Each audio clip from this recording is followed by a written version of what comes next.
Welcome back to city news. కలియుగ దైవం వెంకటేశ్వర స్వామి లడ్డు ప్రసాదంలో దోషులను కఠినంగా శిక్షించాలని పట్టణ బీజేపీ నేతలు డిమాండ్ చేశారు. సాక్షాత్తు రాష్ట్ర ముఖ్యమంత్రి లడ్డు ప్రసాద విషయంలో కల్తీ జరిగిందంటూ మాట్లాడారు కాబట్టి దీనిపై సమగ్ర దర్యాప్తు చేపట్టి దోషులను శిక్షించాలని వారు డిమాండ్ చేశారు.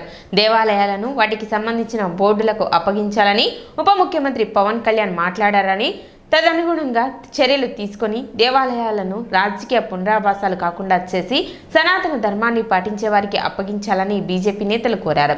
ఏ ప్రభుత్వమైనా దేవాలయాల పరిశుభ్రత, పవిత్రతను కాపాడే విధంగా ముందుకు తీసుకువెళ్లాలని, లడ్డూ ప్రసాదం కల్తీకి పాల్పడిన వారిని శిక్షించాలని బీజేపీ నేతలు అడపా సంపత్ రాయుడు, పాటిబండ్ల రామకృష్ణ డిమాండ్ చేశారు. ఈరోజు దేశవ్యాప్తంగా కలియుగ దైవం శ్రీ వెంకటేశ్వర స్వామి యొక్క లడ్డూ ప్రసాదం గురించి ఒక చర్చ జరుగుతూ ఉందో, దీనిలో ఎవరైతే దోషులు ఉంటారో వాళ్ళని కఠినంగా శిక్షించాలని భారతీయ జనతా పార్టీ తరఫున మేము డిమాండ్ చేస్తూ ఉన్నాం. అదేవిధంగా ఈ రాష్ట్ర ముఖ్యమంత్రి చంద్రబాబు నాయుడు గారు ఏదైతే ఆరోపణ చేశారో ఆయన సాక్ష్యాలు లేకుండా ఏం చేయరు. అలాంటి వ్యక్తి మాట్లాడారు కాబట్టి దీని మీద ఒక సమగ్ర విచారణ జరిగి తప్పనిసరిగా ఏదో దీన్ని తూతుమంత్రంగా ముగించడం కాకుండా తప్పనిసరిగా దోషులందరినీ కూడా శిక్షించాలని, అదేవిధంగా మన డిప్యూటీ సీఎం పవన్ కళ్యాణ్ గారు కూడా ఈ విషయంలో గొప్ప మాట మాట్లాడారు. ఏదైతే ఉందో దీన్ని తప్పనిసరిగా దోషుల్ని శిక్షించాలి. అదేవిధంగా ఈ బోర్డులు ఏవైతే ఉన్నాయో, ఈ యావత్ హిందూ సమాజం యొక్క లేదా దేవాలయాల బోర్డులు ఏవైతే ఉన్నాయో అవన్నీ కూడా సనాతన హిందూ ధర్మాన్ని పాటించే వారి చేతుల్లో ఉంటే మాత్రమే ఇలాంటి దోషాలు జరగకుండా ఉంటాయి. అదేవిధంగా రాజకీయ నాయకులు ఈ హిందూ దేవాలయాలని పునరావాస కేంద్రాలుగా కాకుండా అన్ని రాజకీయ పార్టీలకి కూడా ఈ సందర్భంగా విజ్ఞప్తి చేస్తూ ఉన్నాం. ఈ బోర్డులు ఏవైతే ఉన్నాయో ఈ దేవాలయాల బోర్డులు రాజకీయ పునరావాస కేంద్రాలు కాకుండా హిందూ ధర్మాన్ని, అదేవిధంగా భక్తులకు దైవాన్ని చక్కగా సందర్శించేందుకు వీలుగా ఇవన్నీ కూడా సనాతన ధర్మాన్ని పాటించే వారి చేతుల్లో ఇవ్వాల్సిందిగా కూడా మేము డిమాండ్ చేస్తూ ఉన్నాం. యావత్ ప్రపంచం కూడా ఒక్కసారిగా దిగ్భ్రాంతికి గురైన సంఘటన తిరుమల తిరుపతి దేవస్థానంలో అపవిత్రమైన కార్యక్రమం జరిగిందని రాష్ట్ర ముఖ్యమంత్రి చంద్రబాబు నాయుడు గారు చెప్పటం, యావత్ భక్తులందరి మనోభావాలన్నీ కూడా ఒక్కసారిగా కళావికలం అయిపోయినాయి. నూనె మీద కానీ ఆ నేతి మీద కానీ సమగ్ర దర్యాప్తు జరిపించడంతో పాటు ఈ జరిగిన అపచారానికి సంరక్షణ కూడా చేయాల్సిన బాధ్యత కూడా ఉంది. ఎందుకంటే ఈ రోజున కూడా ఆ దేవుడి యొక్క కృపతోనే మనమందరం కూడా ముందు నడుస్తున్నాం.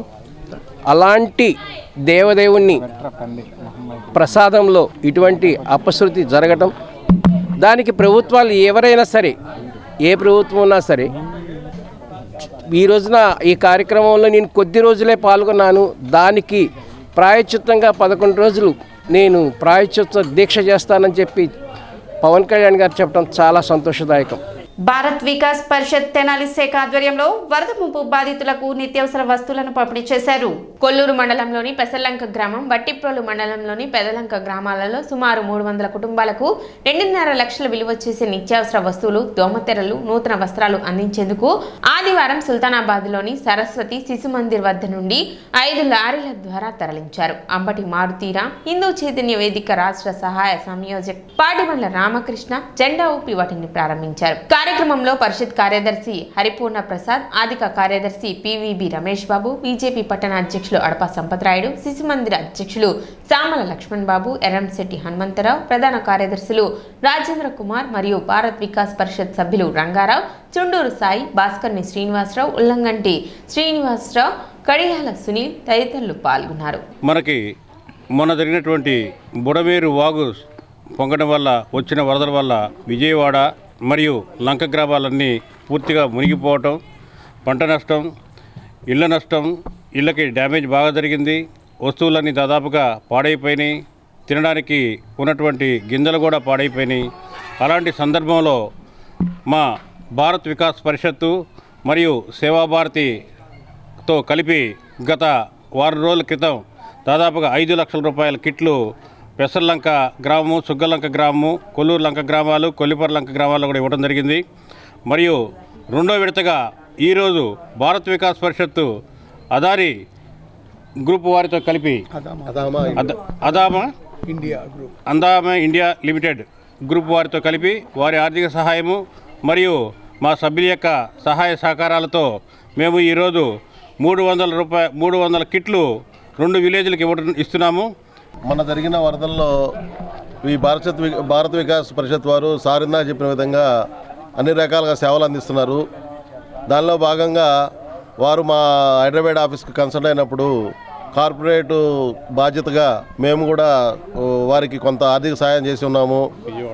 విజయవాడ కూడా చేస్తున్నాము. ఆల్రెడీ అది డిస్ట్రిబ్యూషన్ చేశారు. ఇవాళ ఈ వరద బాధితులకి ఈ ఆర్థిక సాయం మా ద్వారా భారత వికాస్ పరిషత్ వారు చేయడం చాలా ఆనందంగా ఉంది. అదేవిధంగా మా అదామా కంపెనీ వ్యాపారంతో పాటు ఎప్పుడు కూడా రైతులకి పేదలకి సేవ చేయడానికి అందుబాటులో ఉంటాము. పేద ప్రజలకి రైతులకి ఏ ఆపద వచ్చినా ఆదుకోవడానికి ఎప్పుడూ అందుబాటులో మేము ముందుంటామని ఈ సందర్భంగా తెలియజేయడానికి ఆనందపడుతున్నాము. కాకతీయ కోఆపరేటివ్ సొసైటీ సర్వసభ్య సమావేశం ఆదివారం జరిగింది. కొత్తపేటలోని ఎన్జిఓ కళ్యాణ మండపంలో జరిగిన ఈ సమావేశానికి సొసైటీ చైర్మన్ డిఎల్ కాంతారావు అధ్యక్షత వహించారు. సొసైటీ సీఈఓ కనమర్లపూడి ఝాన్సీ సభకు ఆడిట్ అకౌంట్ సమర్పించారు. 24 సంవత్సరాల క్రితం స్థాపించబడి ప్రభుత్వంచే గుర్తింపు పొందిన కాకతీయ కోఆపరేటివ్ సొసైటీ సభ్యులకు ఖాతాదారులకు విలువైన సేవలు అందిస్తూ ప్రతి సంవత్సరం లాభాలను ఆర్జిస్తుందని తెనాలి, కొల్లూరు, గుంటూరు, కొల్లిపర, అంగలకుదుర్నందు సొంత భవనాల్లో బ్రాంచీలను మరియు బాపట్ల, రేపల్లె, మంగళగిరి, చెరుకుపల్లి, పొన్నూరులలో బ్రాంచీలను ఏర్పాటు చేసినట్లు ఆయన తెలిపారు. 2023-24 సంవత్సరానికి గాను సుమారు 2.5 కోట్ల పైగా లాభాలను ఆర్జించినట్లు సొసైటీ చైర్మన్ కాంతారావు తెలిపారు. అదేవిధంగా సొసైటీ ఖాతాదారులకు అందిస్తున్న సేవలను ఆయన వివరించారు. కార్యక్రమంలో భాగంగా సిక్స్ సిగ్మాస్ చెస్ అకాడమీ విద్యార్థులను అభినందించి నగదు ప్రోత్సాహకాలను అందజేశారు.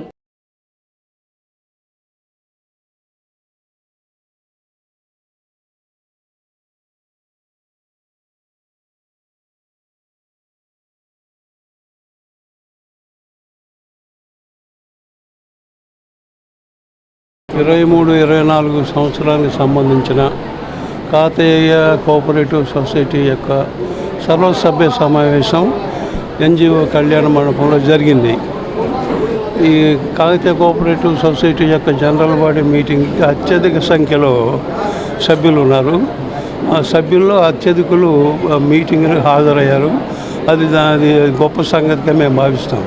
ఎందుకు భావిస్తామంటే మేము సమర్పించిన జమా ఖర్చుల పట్టిక, లావాదేవీల యొక్క వ్యవహారం, వీటన్నిటిని వాళ్ళు వినదంటే ఏదైనా లోపాలు ఉంటే వాళ్ళు మాకు చెప్పాలా, అట్లా చెప్పాలని మేము కోరుకుంటున్నాం. అట్లా సభ్యులు దాన్ని బాగా పరిశీలించి మాకు సందేశం, సూచన ఇస్తే మా సొసైటీ డెవలప్ కావటానికి, ప్రజల నుంచి మరిన్ని డిపాజిట్స్ రూపంలో డబ్బు రావడానికి బాగా అవకాశం ఉంటుందని మేము కోరుకుంటాం. ఆ రకంగా ఎక్కువ మంది హాజరయ్యే దానికోసంగా మేము ప్రచారం చేస్తాము. ప్రతి సభ్యుడికి కూడా మేము లెటర్స్ వేస్తాము, పేపర్ ప్రకటిస్తాము. ఇంత చాకరీ ఎందుకు చేస్తున్నామంటే సభ్యులు ఎక్కువ మంది రావాలి. అదృష్టవశాత్తు మేనేజ్మెంట్ చేసిన కష్టం ఫలితంగా ఎక్కువ మంది సభ్యులు వచ్చారు. ఇవాళ కాకతీయ సిబ్బందికి క్వార్టర్స్ ఎక్కడైనా భూమి చూసి ఆ భూమి చూసినటువంటి ప్లేస్లో క్వార్టర్స్ నిర్మాణం చేసి మీ సిబ్బందికి ఇస్తే అది ఒక ఎసెట్గా మారుతుంది. ఎంఆర్పీఎస్ వ్యవస్థాపక అధ్యక్షులు మందకృష్ణ మాదిగకు తెనాలిలో ఘన స్వాగతం లభించింది.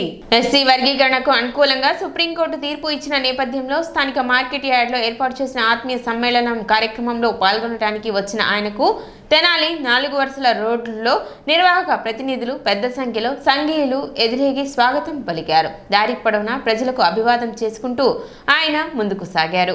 ఈ సందర్భంగా ఆయన మాట్లాడుతూ కాంగ్రెస్ పార్టీ వర్గీకరణకు వ్యతిరేకంగా నడుస్తుందని, అలాగే వైసీపీ అధినేత జగన్మోహన్ రెడ్డి వర్గీకరణ జరగకుండా అడ్డుకునే ప్రధాన శక్తి అని ఎంఆర్పీఎస్ వ్యవస్థాపకులు మందకృష్ణ మాదిగ అన్నారు.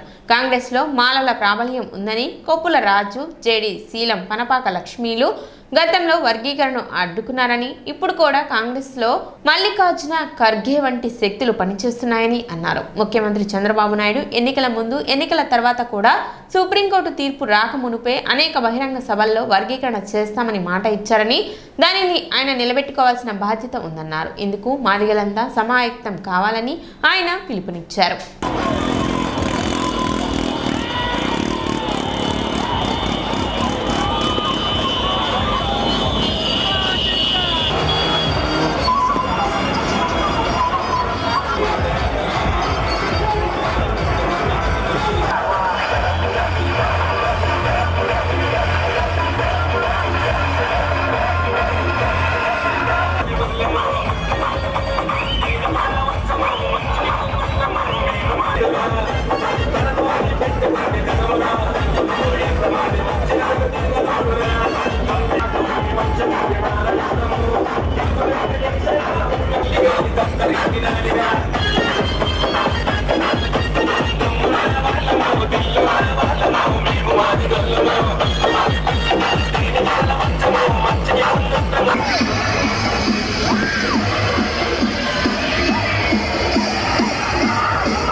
సుప్రీంకోర్టు తీర్పు వచ్చిన మాట, వర్గీకరణకు అనుకూలం వచ్చిన మాట, మన జాతి గెలిచిన మాట ఎంత వాస్తవమో దాన్ని అమలు చేయించుకోవడం మీద మనం దృష్టి పెట్టాల్సిన అవసరం మనకున్నది.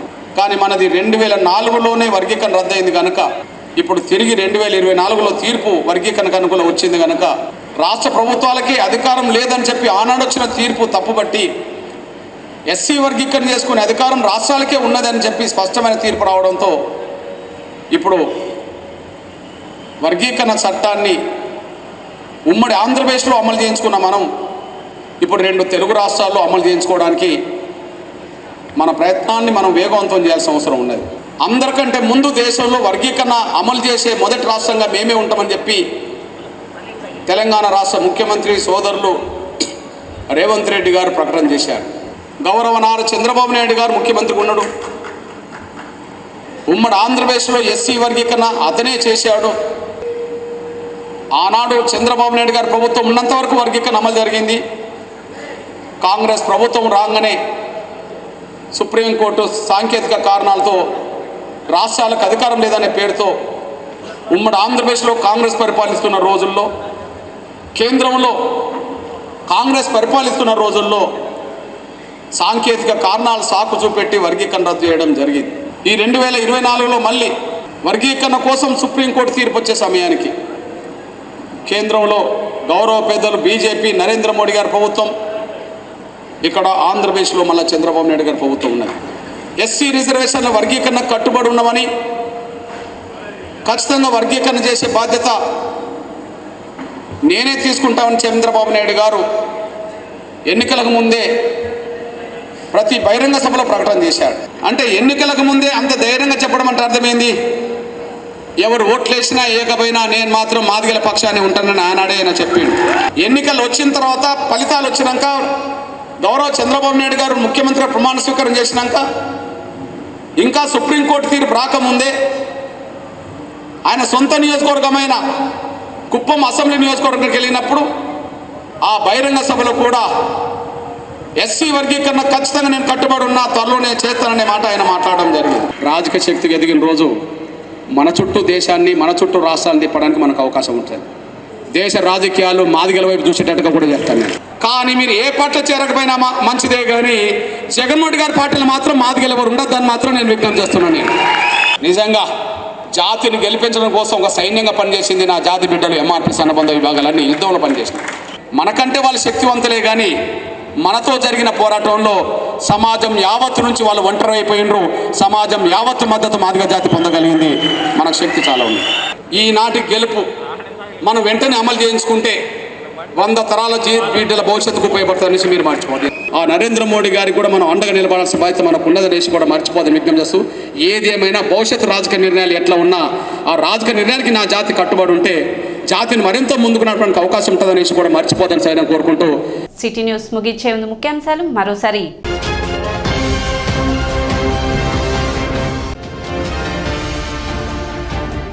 ఎన్డీఏ భాగస్వామితో 100 రోజులలో అనేక అభివృద్ధి సంక్షేమ కార్యక్రమాలు పూర్తి చేశాం. మంత్రి నాదెండ్ల మనోహర్ వెల్లడి.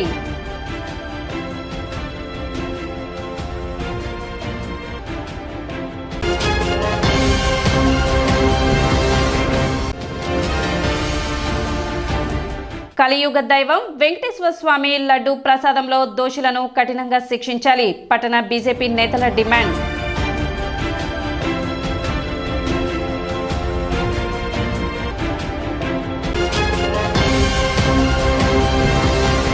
సిటీ న్యూస్ ఇంతటితో సమాప్తం. నమస్కారం.